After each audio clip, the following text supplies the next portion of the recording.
1, 2, 3.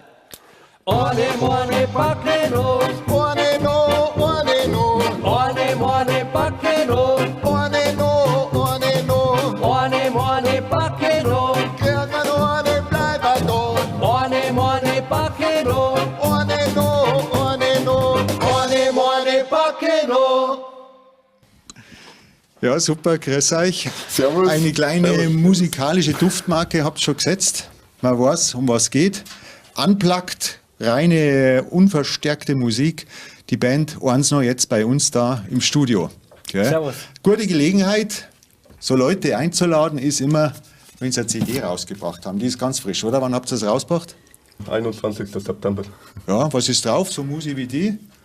Ja, bloß fetzige Mundartmusik, die clubtauglich ist und wo man Spaß hat zum Tanzen. Ja.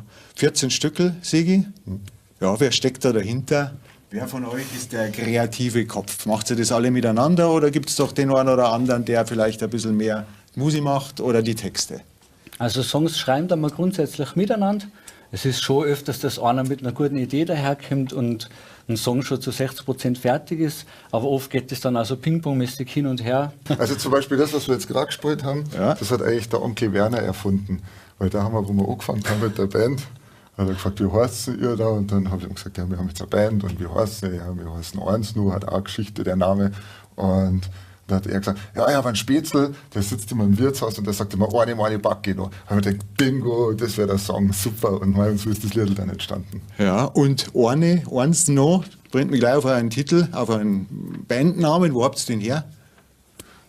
Irgendwo, es war mal. Ja, das war eigentlich so im Hofbräuhaus, da ist immer ein Musikantenstammtisch, das war einer von unseren ersten Auftritte oder der erste öffentliche Auftritt. Und dann haben die Leute gesagt, ja, spielt's noch eins geht noch, eins noch. Und dann haben wir gesagt, hey, eigentlich, ja, das groovt irgendwie eins noch, das klingt cool, ist griffig und kurz und eins noch. Habt ihr vorher schon einen anderen Bandnamen gehabt oder einfach mal so? Nee, irgendwie hat er noch keine. Und dann, Ja. das war dann gut gelaufen. Bei dir her im Dialekt, den da jetzt eher nach Österreich verorten, ihr andere seid aber alle Bayern, Oberbayern, Münchner, oder wo kommt's her? Vielleicht bei dir zuerst, wo ich schon gefragt Ja, habe. also ich komme tatsächlich aus Tirol, bin aber schon lange in Oberbayern und in Minga daheim. Wo seid ihr daheim? Ich bin der einzige Niederbayer der Band. Ja. Ja, ich komme aus dem Landkreis Passau. Ja, den brauchen wir dringend, weil wir schon eine niederbayerische Sendung machen. Gell? Dann bist du unser Alibi, dass ihr da seid. Naja, ja, kommen wir schon noch drauf. Ihr habt schon noch mehr mit Niederbayern zu tun. Ganz wichtig bei euch, habt ihr euch auf die Fahnen geschrieben, ihr seid eine, wenn man es aufs Essen übertragen würde, regional und bio. Was hat das mit der Musik zu tun? Wie kann man das auf die Musik übertragen? Ja, also das mit dem Regional, das liegt ja schon ein bisschen auf der Hand. Glaube ich, wenn wir auf Münchnerisch singen.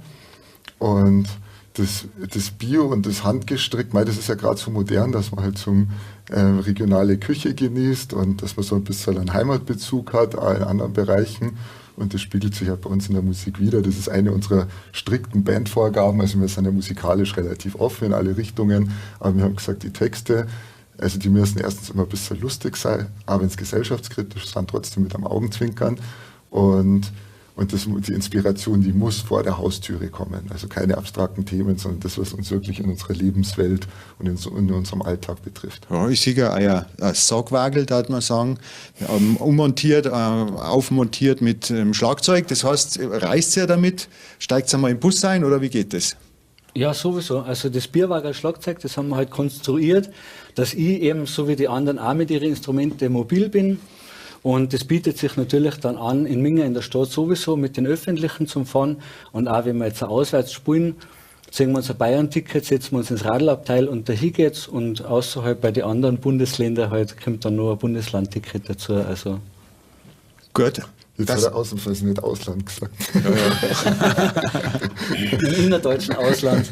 Wenn es jetzt einmal ein größerer Saal wäre, müsst ihr nicht doch elektronisch verstärken? Wie geht es damit um? Habt ihr ja schon mal vor 3000 Leuten gespielt. Da geht das jetzt mit Unplugged und ohne Elektronik nicht mehr, oder? Ja, die Realität, die hat uns relativ schnell eingeholt, weil erstmal das Konzept so an der Isar spielen oder auf der Straße. Wir haben dann ganz früh in unserer Bandgeschichte den Fraunhofer Volksmusikpreis gewonnen. Das ist eigentlich der alternative Volksmusikpreis. Und ja, das hat uns dann halt so ein bisschen so in eine Richtung gebracht, wo wir halt immer mehr verstärkt gespielt haben. Und im Moment ist fast eher die Regel, dass wir die Mikrofone und die Technik auch nutzen, die auf die Bühne sind. Zum Beispiel vorgestern war was in Murnau, da werden auch 600, 700 Leute gewesen sein. Gut, ich möchte was hören, nicht, dass wir das Ganze totquatschen, sondern jetzt spielt's noch eins und gleich nach der Werbung, dann singen wir uns nochmal, machen wir einen zweiten Teil. Isar, Isar, rauschende Schönheit, Ganges der Bayern, wir wollen, dass so schön bleibt. Isar, Isar, rauschende Schönheit, Ganges der Bayern, wir wollen, dass so schön bleibt. Und jeder Isarkiesel ist ein kleines bisschen vom Paradies, das weiß ich gewiss. Jeder Isarkiesel ist ein kleines bisschen vom Paradies, das weiß ich gewiss. Die rauschende Isar springt im heiligen Land Tirol. Partys werden gefeiert, von Viertel bis Frivol. Schon an ihrem Ursprung zeigt die Isar ihren reißenden Charakter, ruhig und wunderbar. Am Sulfensteuerspeicher die besten Kunden sind, das verrat man nicht, nur wer sucht, der findet. Aber Wolfratshausen in der Publinger auch immer täglich Organ, das weiß ich ganz genau.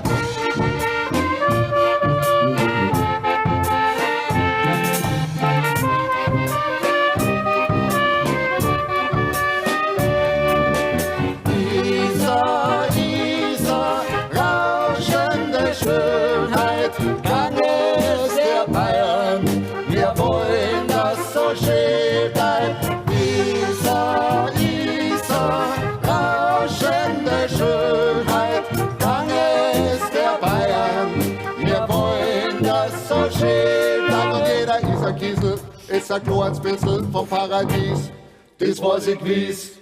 Isar-Kiesel, ja, wir waren vorher schon bei Niederbayern. Wie könnt ihr euch da orientieren? Was spielt Niederbayern für euch für eine Rolle?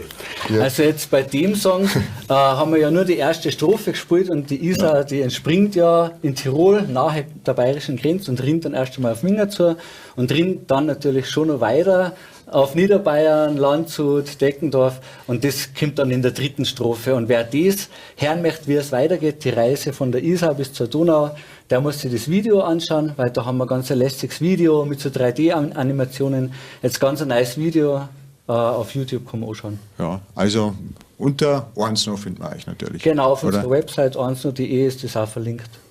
Ja. Ihr seid ja schon jetzt auf der derzeitigen Wiesn gewesen. Was war das für ein Auftritt? War ein Riesenfest, das ganze Zeit voll. Es ist zum ersten Mal in der über 200-jährigen Geschichte der Wiesn im Zelt Pogo tanzt worden. Also Ja. das kann man sich übrigens auch auf Facebook anschauen, da haben wir so einen 60 Sekunden drin. Also das ist wert, da mal reinzuklicken, dass man mal sieht, wie es bei uns live ausschaut. Apropos Pogo oder Musikstile. Ihr seid ja recht universell. Man sieht mit den Trompeten, geht sicher ein bisschen in Richtung Balkan, aber was habt ihr für Stile drauf? Was vermischt ihr vielleicht? Wo lehnt ihr euch an? Wir legen uns eigentlich gar nicht fest. Also Ja. bei uns ist nichts ein No-Go. Wir machen von Punk bis Balkan, Reggae, Ska, Rumba, Salsa, es ist alles dabei, weil uns macht alles Spaß. Ja, wo habt ihr eure Wurzeln? Seid ihr gelernte Musiker oder Autodidakten? Fangen wir bei dir an. Ich habe ganz traditionell Tuba gelernt, mal Trompeten und ein bisschen Tenorhorn und 11 Jahre Ausbildung Ja, ja. Tuba, aber Schon, Genau. also ein Profi, aber noch verdient Und ihr da euer Geld eher nicht damit, oder? in der Blasmusik sozialisiert, genau, oder? ich bin halt kümmere eigentlich aus der traditionellen Blasmusik. Also, Ja, das gibt dann schon einmal einen neuen Schwung, wenn man aus dem Traditionell ist ja nicht langweilig, ist auch schön, Ja, ja. natürlich, aber neue Welten entdecken macht sicher Spaß. Du? Also bei mir war das ganz anders. Ich habe zwar schon mal klassisch Gitarre gelernt, Blockflöte habe ich müssen, das war scheiße. Und also habe dann gern Gitarre gelernt und habe dann mit dem Trommeln eigentlich selber angefangen und habe mir das dann abgeschaut, was andere Schlagzeuger so machen und wie die Afrikaner auf ihre Champen trommeln. Und ja, habe mich da dann einfach vertieft und weiterentwickelt. Also ein Wald- und Wiesentrommler. Und sozusagen. jetzt Saugwagel oder Bierwageltrommler. Genau. Ich habe auch erst einmal mit Gitarre angefangen, dann diverse Instrumente, von Buzuki über Ud, Mundharmonika kann ich ganz gut spielen. Also das haben wir alles durch und jetzt bin ich halt beim Akkordeon hängen geblieben. Ja. Schon seit ein paar Jahren. Und dann freust du noch. Ja, ich habe auch als Kind angefangen, Trompete zu Ja. lernen, ganz traditionell wie der Pflanz. Ich habe da auch in Blaskapelle gespielt und da habe ich mich auch noch ein bisschen weitergebildet. Ja. Er ist der Einzige, der was studiert hat von uns. Also, wann sieht man euch vielleicht einmal in der niederbayerischen Region? Ich glaube, Wir waren da spielen mal 2 im Auftritte demnächst. November in Aldersbach und Ja. in Garching an der Alz. Ja. Genau, aber die genauesten Daten kann man immer www.einsno.de, da steht der Tourplan drinnen. Ich wünsche euch noch viel Erfolg, solche schönen Auftritte wie auf der Wiesn und ich hoffe, dass die leider kommen, wenn ihr in Niederbayern auftretet. Also, eins wollen wir noch hören. Eins noch. Lieblein auf der Welt, grüß Gott, wir sind die Erfinder vom Reinheitsgebot. Was offen Gerste ist das Beste gegen Durst. Und wenn der Weltmarkt was anders will, ist uns das wurscht. Weil wir sind wir und haben das beste Bier. Seit 500 Jahren schmeckt's uns wunderbar. Aber wenn jeder anschaut, was wir machen sollen, wir sind wir und leben, wie wir wollen. Auf geht's!